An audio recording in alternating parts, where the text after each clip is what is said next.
Hey everyone, this is Alex Hormigo, and today I have the privilege to talk with the visual artist Lisa Gervassi.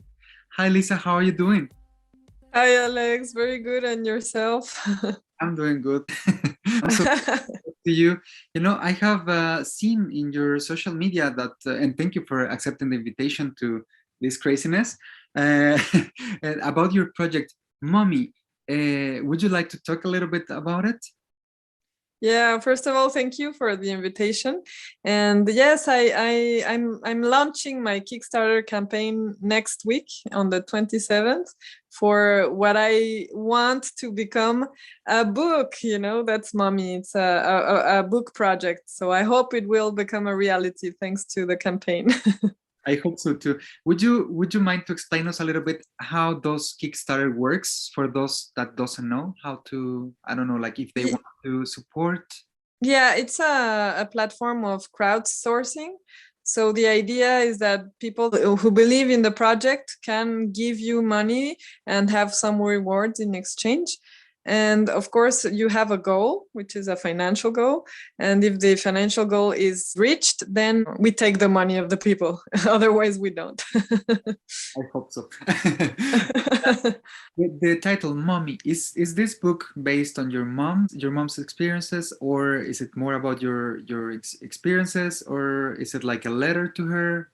Well, it's a lot of things. I think it started as a story about her because when she passed away in 2009, I realized that there were a lot of unanswered questions about her life, about our relationship, and I wanted, in a way, to answer them. So the natural thing for me as a starting photographer was to, use photography and the objects that she left behind in order to recreate this story about her, and so it started like that. But also, since I've been working on this project for 10 years, it evolved a lot during the time, and I realized that what started as an intimate project slowly raised like more universal questions that are related, to the process of becoming an adult, but also about daughter and mother relationships, and also about maternity,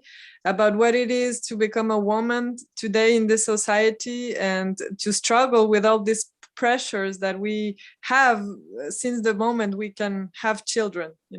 There are like a lot of different pressures. They can be like from your family or in your work, or even biological, because at a certain point as a woman you ask yourself, do I want to have children, and is this the moment, to have children or not?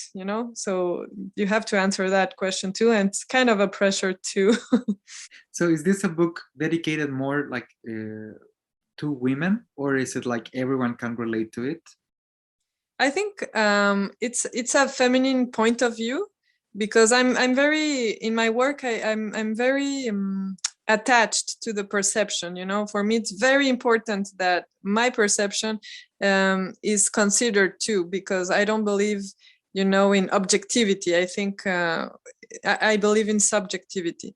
So of course it's a feminine point of view because it's mine. But I think that this project raises a lot of more human questions too, because it's also about grief. It's also about become an adult, and I think those processes everyone can relate to. How does this project change you personally? Well, I think it's strange because the project changed me and I changed with the project, so because I've been working on it for so long that, yeah, of course it followed me during my grieving process. And I mean, it was like some sort of creative process I was doing while dealing with all these difficult experiences. And then there was like this moment where I asked myself if I wanted to be a mom, and the moment where I became a mom, and of course where I transitioned from being a daughter to a mother. So I think that the end of this book marked the end of me being a little child, and saying goodbye to my mom, you know. So it's like, of course it changed me, because it made me, it forced me, well, it didn't force me, but it was natural to say goodbye to my mother at this point, and to end the project at this point. So yeah, it marked the end of me being a little girl, and the start of this new journey, which is with my daughter. Looks very poetic, at least for the photos that I have seen. Does it include any like poetry there? Yes, there's a contribution of 6 poems that were written by my friend and poet Thibaut Martouret. I have been collaborating with him in other projects since I know him. I think it's been like 15 years that we know each other, and we've been collaborating since then almost.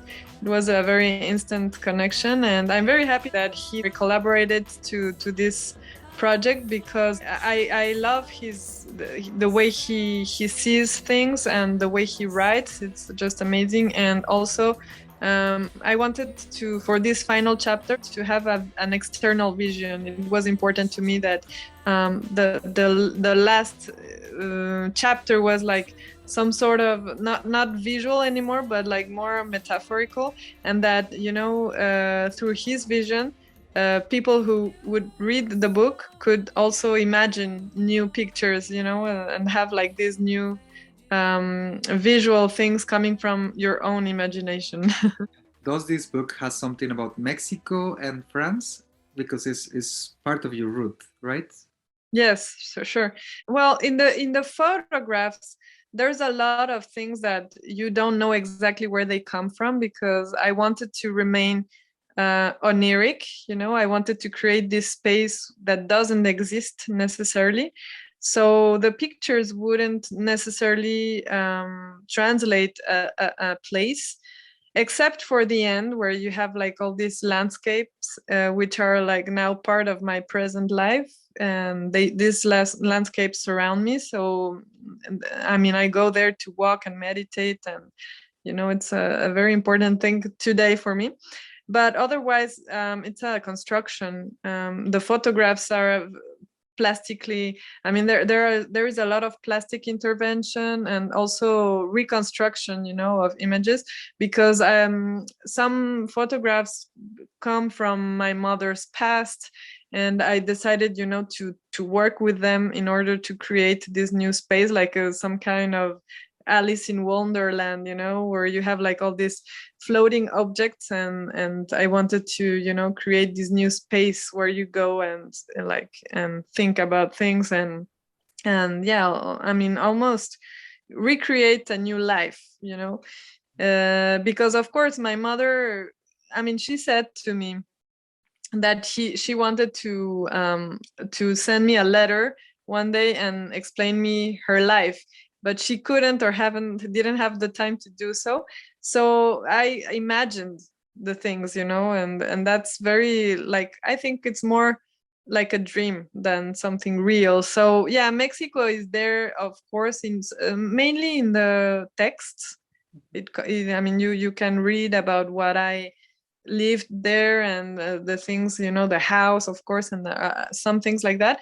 But in the photographs, you won't see that. No. Okay. And Lisa, you make music. Does this book is you're gonna have some collaboration with music with this book, or?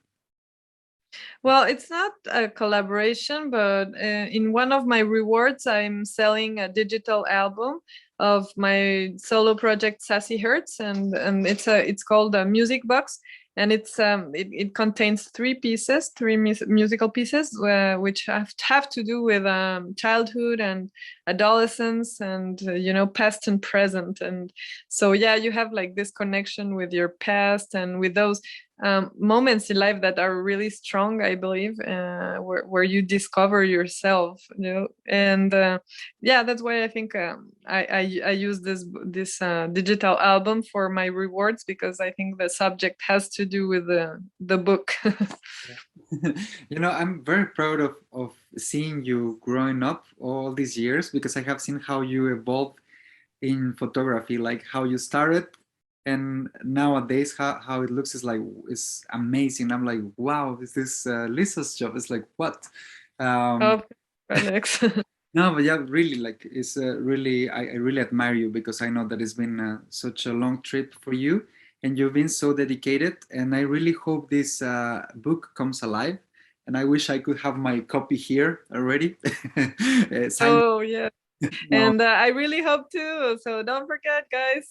If you are interested in this project, you can check my Kickstarter campaign and give whatever you want, starting from 10 euros. yeah, amazing. Like, please, everybody, donate. Yeah. And yeah, Lisa, do you have any social media where people can follow you, where they can check your work, and I don't know, just if they want to follow you up? Sure. I mean, everything is Lisa Gervassi. You have my Instagram, Lisa Gervassi, my Facebook, and my website, which is lisagervassi.com. Also for your music, right? Oh, my music. No, that's different. We have like two projects, which is Guilty Pleasures on SoundCloud and Bandcamp. Yeah, Bandcamp. We're on Bandcamp.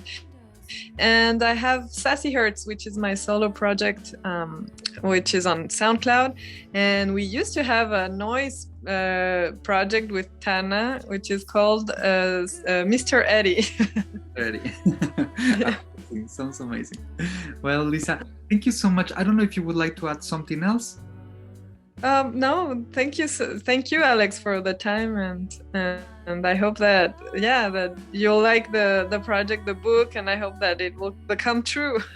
I already bought it. I guess like I'm gonna donate, because I have seen some photos, and I'm really looking forward to have it here. And like I can imagine just like having it here, it would be like amazing. I don't know, and more because it's coming from you, it's like, oh wow. So, but yeah, thank you so much, Lisa. It was a pleasure, and wish you all the best, and we're in touch. Yes, Alex, see you soon. See you soon. Bye.